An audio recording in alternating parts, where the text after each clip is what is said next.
जय श्री सद्गुरु देवाय नमः। जय श्री गणपति देवाय नमः। ओम कृष्णाय वासुदेवाय हरे परमात्मने प्रणता कलेश नाशाय गोविंदाय नमो नमः। श्रीमद् भागवत महापुराण दशम स्कंद 63वां अध्याय। भगवान श्री कृष्ण के साथ बाणासुर का युद्ध। श्री सुखदेव जी कहते हैं, परीक्षित, बरसात के 4 महीने बीत गए परंतु अनिरुद्ध जी का कहीं पता ना चला। उनके घर के लोग इस घटना से बहुत ही शोकाकुल हो रहे थे। एक दिन नारद जी ने आकर अनिरुद्ध का शोणितपुर जाना, वहाँ बाणासुर के सैनिकों को हराना और फिर नागपाश में बांधा जाना, ये सारा समाचार सुनाया। तब श्री कृष्ण को ही अपना आराध्य देव मानने वाले युद्धवंशियों ने शोणितपुर पर चढ़ाई कर दी। अब श्री कृष्ण और बलराम जी के साथ उनके अनुयायी सभी यदुवंशी प्रघुमन, सत्याकी, गद, साम, सारण, नंद, उपनंद और भद्र आदि ने 12 अक्षौणी सेना के साथ व्यूह बनाकर चारों ओर से बाणासुर की राजधानी को घेर लिया।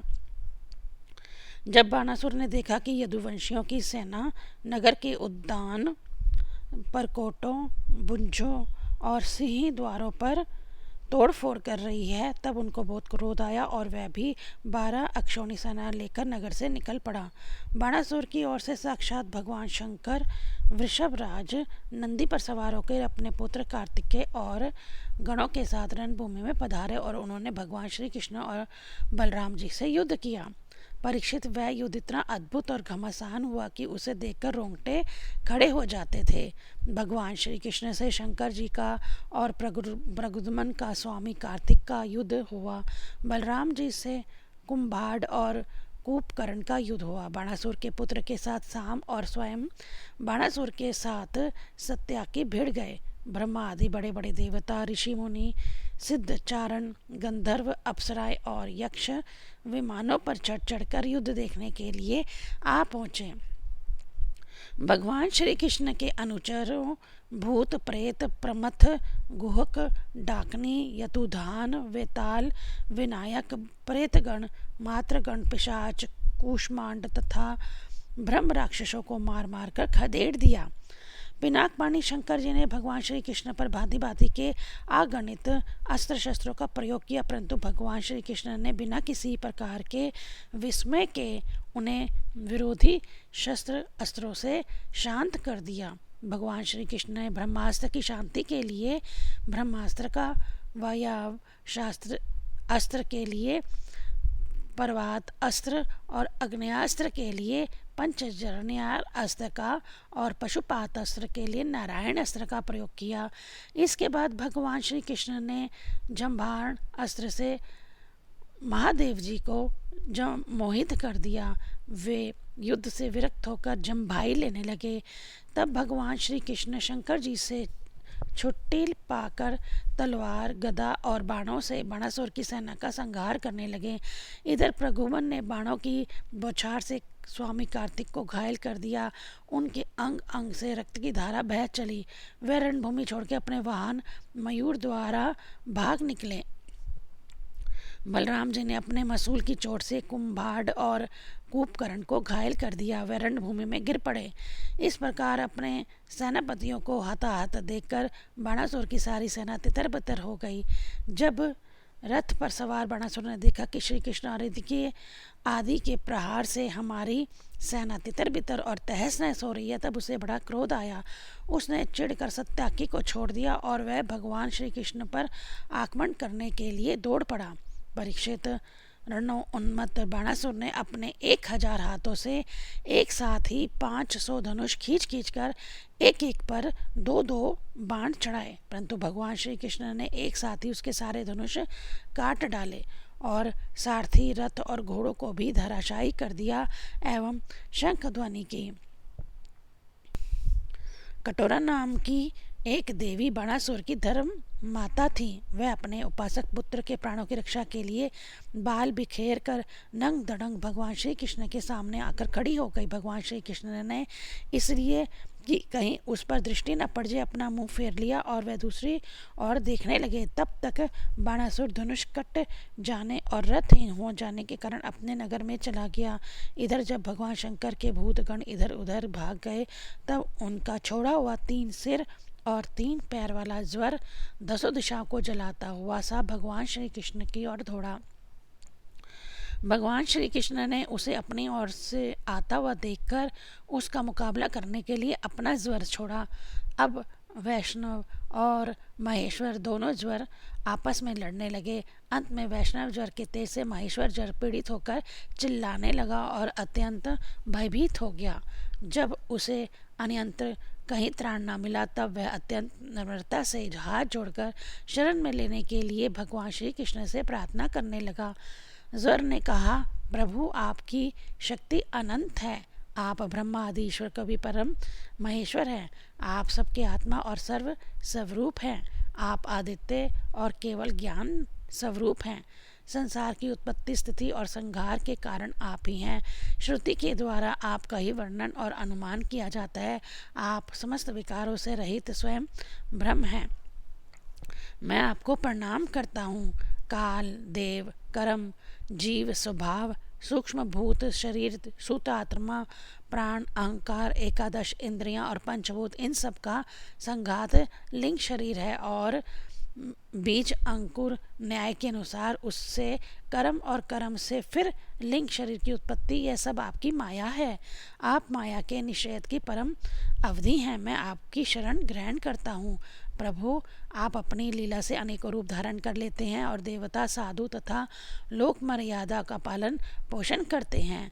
साथ ही मार्गगामी और हिंसक असुरों का संहार भी करते हैं। आपका यह अवतार पृथ्वी पर भार उतारने के लिए हुआ है।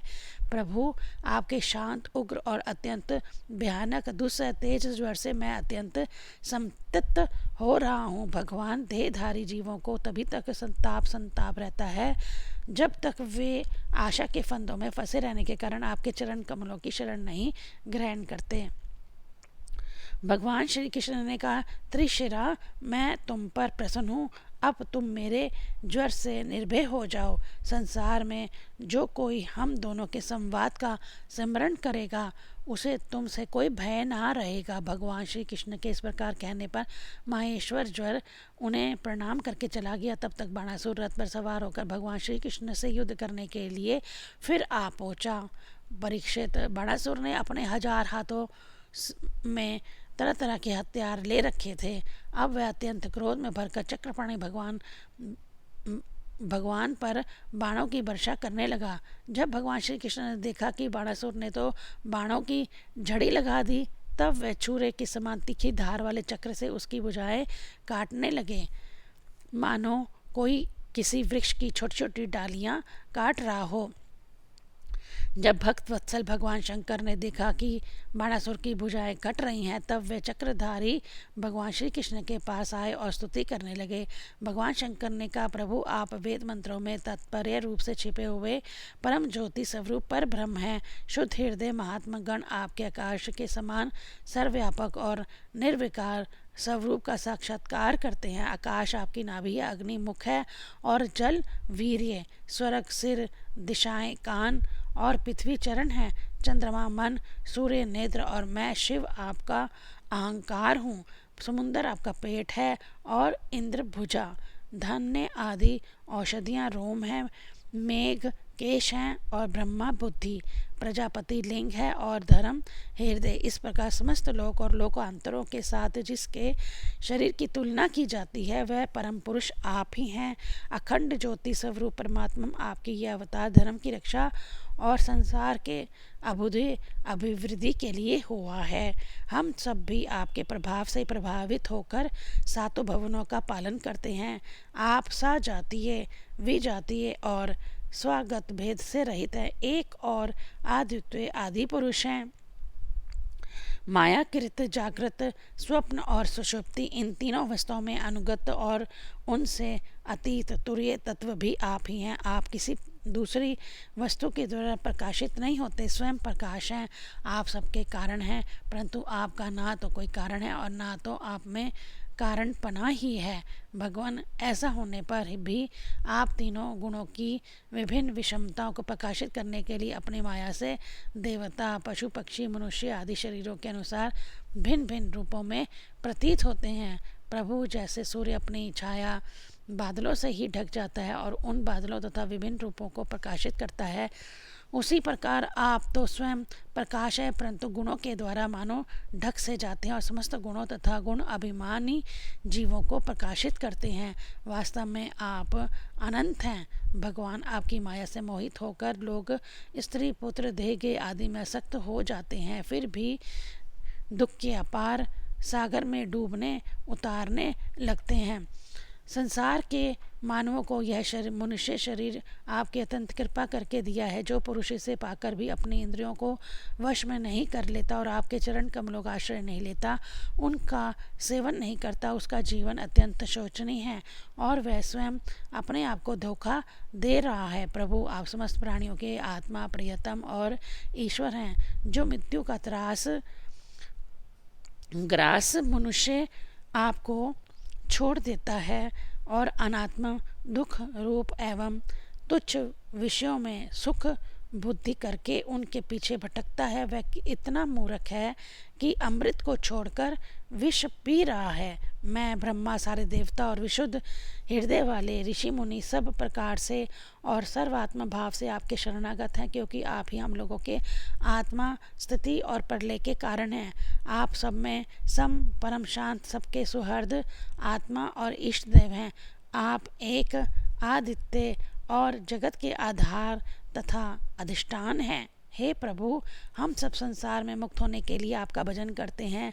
देव, ये बाणासुर मेरा परम प्रिय कृपा पात्र और सेवक है। मैंने इसे अभिदान दिया है। प्रभु, जिस प्रकार इसके परदादा दैत्यराज प्रहलाद पर आपका कृपा प्रसाद है, वैसा ही कृपा प्रसाद आप इस पर भी करें।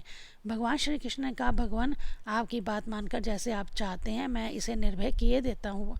आपने पहले इसके संबंध में जैसा निश्चय किया है, मैंने इसकी भुजाएं काटकर उसी का अनुमोदन किया है। मैं जानता हूँ कि बाणासुर दैत्यराज बलि का पुत्र है, इसीलिए मैं इसका वध नहीं कर सकता, क्योंकि मैंने प्रहलाद को वर दे दिया है कि मैं तुम्हारे वंश में पैदा होने वाले किसी भी दैत्य का वध नहीं करूँगा। इसका घमंड चूर करने के लिए ही मैंने इसकी भुजाएं काट दी हैं। इसकी बहुत बड़ी सेना पृथ्वी के लिए बाहर हो रही थी, इसलिए मैंने उसका संहार कर दिया है। अब इसकी 4 भुजाएं बची है, ये अजर अमर बनी रहेंगी। यह बाणासुर आपके पार्षदों में मुख्य होगा। अब इसको किसी से किसी प्रकार का भय नहीं है। श्री कृष्ण से इस प्रकार अभयदान प्राप्त करके बाणासुर ने उनके पास आकर धरती में माथा टेका, प्रणाम किया और अनिरुद्ध जी को अपनी पुत्री उषा के साथ रथ पर बैठाकर भगवान के पास ले आया।